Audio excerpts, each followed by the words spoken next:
السلام عليكم. اليوم غادي نعاود لكم القصة ديالي مع واحد الدرية اللي في عمرها غير 14 عام. الدرية اللي غادي تغير الحياة ديالي من واحد الشاب اللي عنده بزاف ديال الاهداف في هذه الحياة لواحد الشاب اللي غادي يضرب 5 سنين ديال الحبس. المهم غادي نرجعوا اللور شويه وغادي نعاود لكم القصه من الديبار. فانا واحد الشاب اللي في عمره 18 عام قررت انني نخرج من الدراسه، واخا انني كنقرا مزيان، لان الظروف ديال العائلات ديالي ما مسعفانيش باش انني نكمل القرايه ديالي. فقررت انا نخرج ونخدم.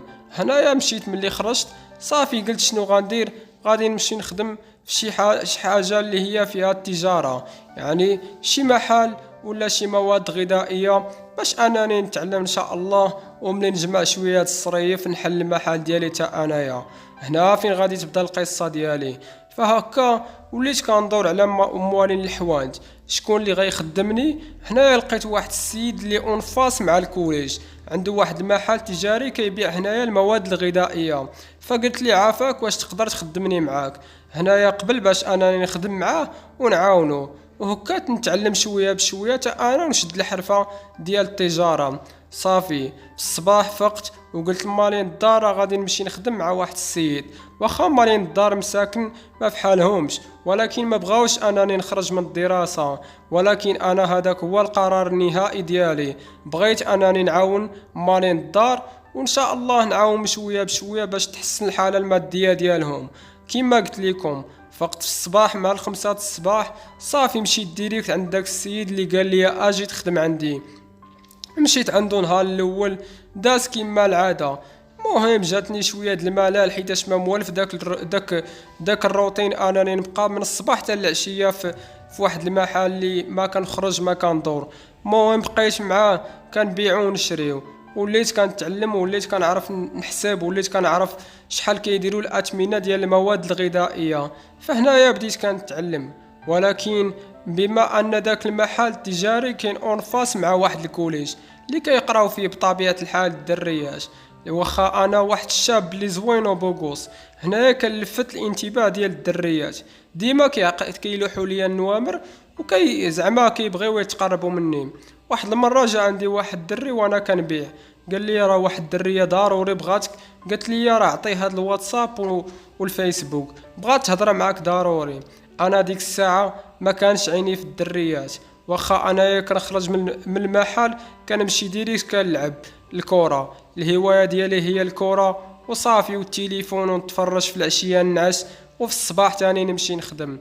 كما العاده دازت شي شهرين وما عمري قربت لشي دريه، وما عمر درت العلاقه مع شي دريه، حيتاش انا الهدف الوحيد ديالي ديك الساعه كنت باغي انني نجمع واحد شويه الصريف ونحل محل تجاري. مع ان الدار فيها الحمد لله شي محلات تجاريه لتحت، ديك الدار خلاها لينا جدي، وبغيت انني نعمر دوك المحلات التجاريه ونخدم فيهم ونحسن الحاله الماديه ديال العائله. ولكن للاسف غادي تخربق الحياه ديالي، حيتاش غادي نولي نتلام مع شي عشران شي دراري كنعرفهم كيجيو عندي كيتقداو عندي. المهم ولفت الجلسه معاهم كل عشيه، مبقيتش كنمشي نلعب الكره، بقيت كنريح مع الدراري، وهما راك عارف التليفون والدريات والميساجات هنايا غادي يبليوني. قلت شنو خصني تا انا ندبر على شي دريه ديالي، وايلي هما يشدوا الدريات وانا لا، شنو غندير؟ قلت انا دري بوغوس وزوين غادي ندبر على شي دريه اللي هي قرطاسه. هكا صافي قررت انني نشوف شي دريه. في الصباح والصدفه ما شاء الله جاني واحد الدري قال لي راه سولات عليك تاني واحد الدريه. قلت ليه وايلي؟ قال لي وراه عطاتني الفيسبوك ديالها وقالت لي ضروري خص انك تعطيه ليه. المهم شديت داك الفيسبوك وبقيت كنهضر معاها بالليل من ديك 12 ديال الليل حتى لشي 4 ديال الصباح. مهم صيفطات ليا التصاور ديالها عجباتني بزاف. في الصباح قالت لي خص ضروري انك تشوفني ونتلاقاو ونهضروا شويه.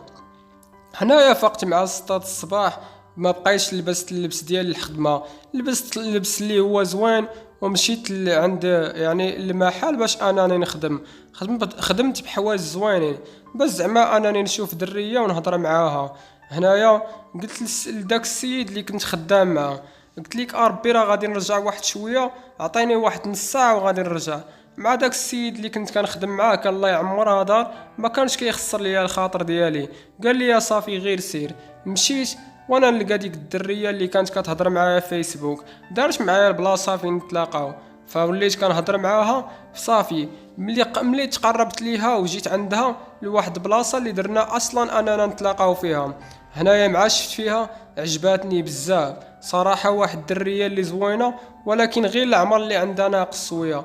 هي كتبان واقفه غتقول تعطيها شي 18 عام، ولكن العمر ديالها غير 14 سنه. ولكن انا صطاتني عويناتها زرقين. المهم ما نعاودش ليك صافي. قررت انني نستمر معاها ونبقى نهضر معاها. وهنا غادي يبداو المشاكل.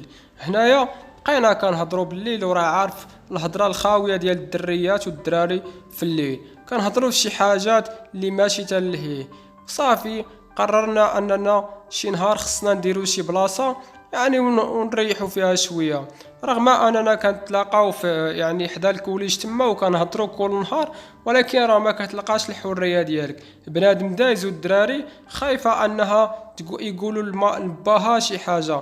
قالت لي ما بقيناش غنتلاقاو حدا الكوليج، خاصك دير شي حل. هنايا وليت كنريح كيما قلت لك، وليت كنريح مع الدراري.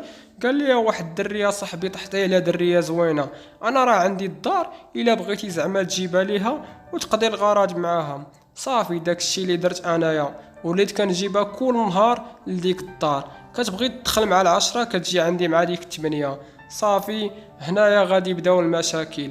دازت شي 5 شهور على هاد الحال، 5 شهور وهي كتقرا، كتبقى دوز عندي كل يومين ولا 3 ايام ولا سيمانه كتبقى دوز عندي. ولفات المهم.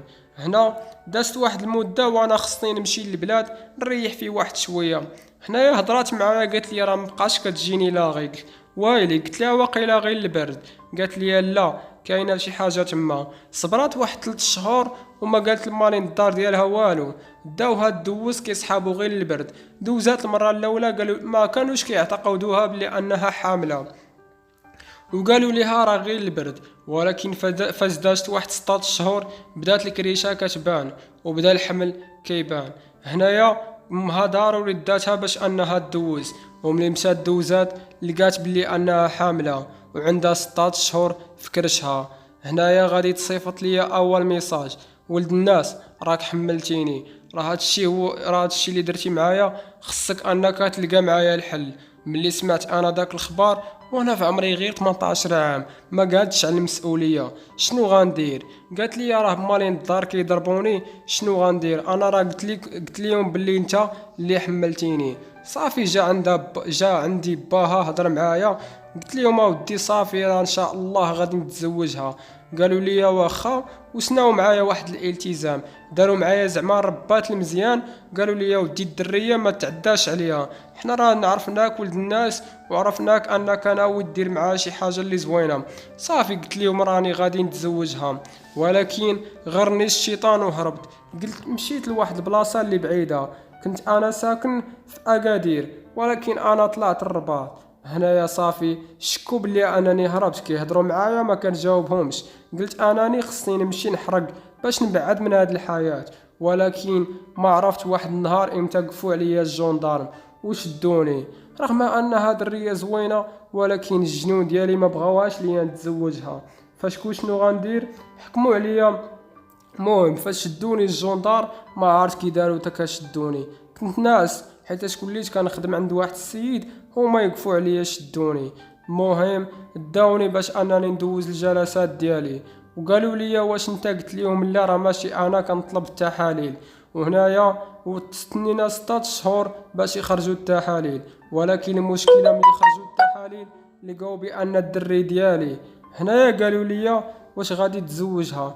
قلت لهم لا، حيتاش انا هضرت مع واحد المحامي قال لي غادي يتزوجها راك غادي يضرب التربيه، يعني عامين ديال الحبس. قلت غنضرب عامين اللهم نكمل عليها ونضرب 5 سنين. حكموا عليا ب5 سنين ديال الحبس.